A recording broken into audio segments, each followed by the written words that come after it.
Miarabantsika rehetra amin'ny anaran'i Jesosy ilay tompon'izao rehetra izao. Misy mpanotra mety ary misy mpanotra tsy mety amin'ny kristianina. Izay indray havana no lohatenin'ity vidéo manaraka ity. Amin'izao fotoana izao dia maniry ohatry ny anana ity hoe mpanotra ity. Mpanotra ho ny atsy, mpanotra ho ny aroa ary dia miazakazaka makany ny olona. Eny fa na dia ny kristianina aza mitady fanasitranana. Rehefa tojo ny tsy fahasalamana, indrindra moa fa rehefa hoe aretina sarotra sitranina, dia be mihitsy ny olona izay mampanantena hoe afaka manasitrana na ny cancer na inona dia amin'ny alalan'ny otra no ahafahany manasitrana ilay olona ao anatin'izany. Dia na tsy miteraka aza dia hoe makanisa ty fa orona 3 volana 4 bolana dia afaka ny hiteraka ianao. Dia eto dia te hampitandrina antsika kristianina fa tsy ny mpanotra rehetra akory dia mety amintsika. Satria isika kristianina dia misy ny fanahan'Andriamanitra mitoetra ao anatintsika ao. Ny dikan'izany tempolin'Andriamanitra ny tenantsika ka tsy azontsika entina ety sy eroa fa tsy maintsy jerevanao tsara hoe aiza ity tontolo izay hitondrako ny tenako miaraka amin'ny fanahan'Andriamanitra ity. Malala olona ry havana izay mpanompon'Andriamanitra, ny anjeran'ny zanany dia tapaka. May moa satria ny anjeran'ilay zaza teo dia tonga toy ny olona hoe eto atsy amin'ilay mpanotra atsy.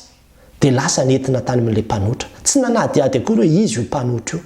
Ahoana ny maha-mpanotra io? Mpanotra manao ahoana moa io olona io fa tonga dia lasa zao satria hoe eto atsy. Dia lasa nentina tany tokoa ilay zaza norina, ny arivan'iny ilay zaza vao tonga tao an-trano nanomboka nisy fihetsehana amin'izay. Lasa nivadika demoniaka.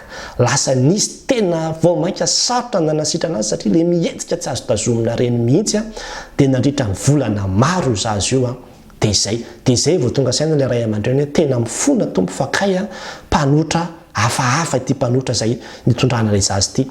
Tena fanamaloto no miasa ao anatiny. Ary izay no mahatonga ity vidéo ity izay atao. Satria indraindray tsy manana ilay discernement, ilay fahafahana manavaka fa tonga dia lasa fotsiny may amin'ilay hoe te hitady fanasitranana. Misy roa ilay mpanotra. Ny anankiray dia ireo ilay mety amintsika kristianina tsara mihitsy. Dia ireo zany ilay mpitsabo mihitsy, nianatra momba ny atao hoe fanorana mihitsy ireo olona ireo dia mianatra ny point nakany ampianarana mihitsy, niditra sekoly mihitsy dia nianatra ny amin'izany. Reny le hoe maso kinésithérapie reny zao no ataondry zareo dia izany. Tena mety reny. Ohatra hoe tratra ny AVC ilay olona dia nila vatany iny tsy mihetsika intsony dia orona. Dia misy exercice be dia be atao dia izany tena azo atao. Tsisy lalàna mihitsy na hoe soratra masina mandrara an'izany ao anatin'ny baiboly fa azontsika atao tsara manantona hoe satria fitsaboana medikaly no ataony. Ary reny mpitsabo reny dia tsy hoe tsy maintsy ity olona ity ihany fa ny fahalalana izay ananany dia azony ampitaina amin'ny olon-kafa eo ka na tsy eo ary izy dia misy olona afaka mandray anao foana eo, misy afaka manao an'ilay izy foana eo dia tena medikaly.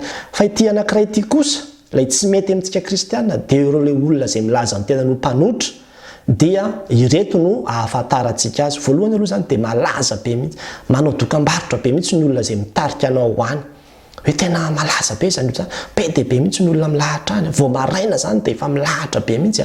Misy hatramina vadina député any mandeha makany tena ohatran'izao sotrao. Rehefa manao an'izay izy dia efa manomboka mieritreritra anao hoe sao dia baitily ny tenen'ny pasteur hoe mpanotra tsy mety amin'ny kristiana. Ankoatran'izay dia manomboka koa izy milaza izy manao hoe izy mivavaka izy tena mivavaka izy ary olona io tena indraindray ary rehefa makany ianao dia misy lagrotte mihitsy eo an-tokotaniny ao na ihany koa misy baiboly mihitsy apetrany eo amin'ny latabatra izay andraisan'ny olona eo na izy miteny hoe izay mpivavaka mihitsy misy saple eo misy inona indraindray izy manona hoe katolika mialatsina manona anaram-piangonana fa izay matetika no ampiasain'ireny olona ireny hoe mivavaka izy. Dia tonga zany tsika dia mieritreritra hoe tsy odigasy mihitsy zany, tsy fanompo-tsampy mihitsy zany fa le olona koa aza tena mivavaka. Dia eo zany tsika dia roboka mandeha makany amin'ilay izy. Ny fahatelo dia hoe manana don. Zany hoe misy fanomezam-pahasoavana zany hono miasa ao anatin'ny olo na aizany an'io manotra io. Ka izy zany tsy nianatra fa tonga dia don haino azy zany ilay izy. Ka io don io avy aiza? Io zany ilay fanontaniana mipetraka. Iza no nanome anazy an'io don io aiza ilay hery satria izany don zany efa azo lazaina hoe hery pouvoir ao anatiny. Dia iza no nanome anazy izany? Eto aloha ry havana dia tiako mampafantatra antsika fa rehefa jerevanao ny soratra masina any amin'ny Korintianina voalohany 2:12 ny fanomezam-pahasoavana rehetra izay omen'Andriamanitra ny olona dia ampiasaina ao amin'ny fiangonana fa tsy hoe ampiasaina any ambadimbadika any na any ivelany ihany dia ianao no membonahitra sy indraindraina ao anatin'izy fa ampiasaina ao anivon'ny fiangonana raha ohatra hoe fanomezam-pasavana manasitrana ka avy amin'Andriamanitra ilay izy. Dia izao koa ry zareo dia hoe mahita zavatra tsy tonga dia ohatrany hoe lasa mahaminany mihitsy ilay mpanotra, mety mitsapa fotsiny izy vao mikidika fotsiny izy zavatra ohatra hoe ny lohany kitihany na ny vatany ny kitihany kely fotsiny dia tonga dia fantany hoe tena nisy olona nanao zavatra ohatra an'izao ianao. Zany hoe hitanao mihitsy hoe manana fahaiza manao mihoatra mihitsy izy, mahita raha, mahalala zavatra, ohatra ny lasa maminany mihitsy izy zany amin'izay fotoana izay dia eo zany no ahitantsika hoe tena misy pouvoir io olo ka avy aiza ilay pouvoir. Indraindray ny tanany hoe zay kasihany iny tanany iny dia tonga dia fantatry ny tanany iny hoe ohatra an'izao izy. Dia io zavatra io tsy maintsy izy ihany fa tsy misy hoe olona hoe rehefa tsy ao izy dia misy olon-kafa hoe nampianariny dia afaka manao an'ilay izy fa tsy maintsy izy ihany, tsy maintsy atonina dia tsy maintsy ny tanany mikasika anao sy manotra anao dia mitraity anao mandritra ny 3 volana dia izay ianao vao sitrana. Ary tena misy tokoa ny sitrana, tena misy ny sitrana fa tsy hoe lainga be daholo akory ilay izy, ary izay no mahatonga ny olona mihazakazaka makany. Ary eo no ampitandremana antsika kristiana satria sao dia sodoka ilay fanasitranany sika fa ny devoly koa ravana dia mahay manasitrana. Tadidio zany na ao amin'ny baiboly zany dia hitantsika zany rehefa nanao fahagagany Mosesy namadika ilay tehana omena rana dia mba nanao koa ny ombiasiny Farao mba namadika tehana mba namadika zavatra omena rana teo koa izy. Zany hoe mahavita zavatra ihany koa izy. Ary ny olona sasany rehefa te hanao pacte amin'ny devoly ka mandeha matorany anaty fasana any manao an'ireny mianatra ho lasa mpanao majiry any dia tampotampo koa ny tanany tonga dia vitany misy vola mipotra ho azy mihitsy. Zay le hoe mahavita fahagagana ihany koa na dia Satana aza ka mila mitandrintsika. Ny hery miasa ao anatin'ilay olona mila ntanina tsara hoe avy aiza.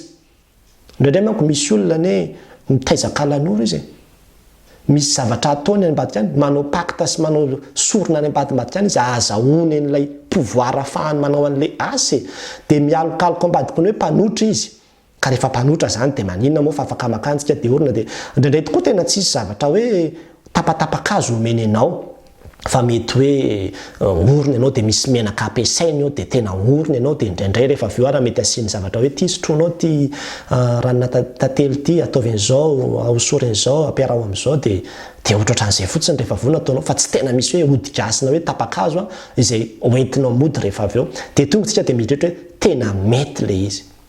Tsy mety mihitsy zany satria ilay fanahy miasa ao anatiny ao ito amin'izao tontolo izao ny ravana dia roa ihany ny fanahy miasa eto hoe na ny fanahy avy amin'Andriamanitra no miasa ao anatin'ny olona na fanahy avy amin'ilay ratsy.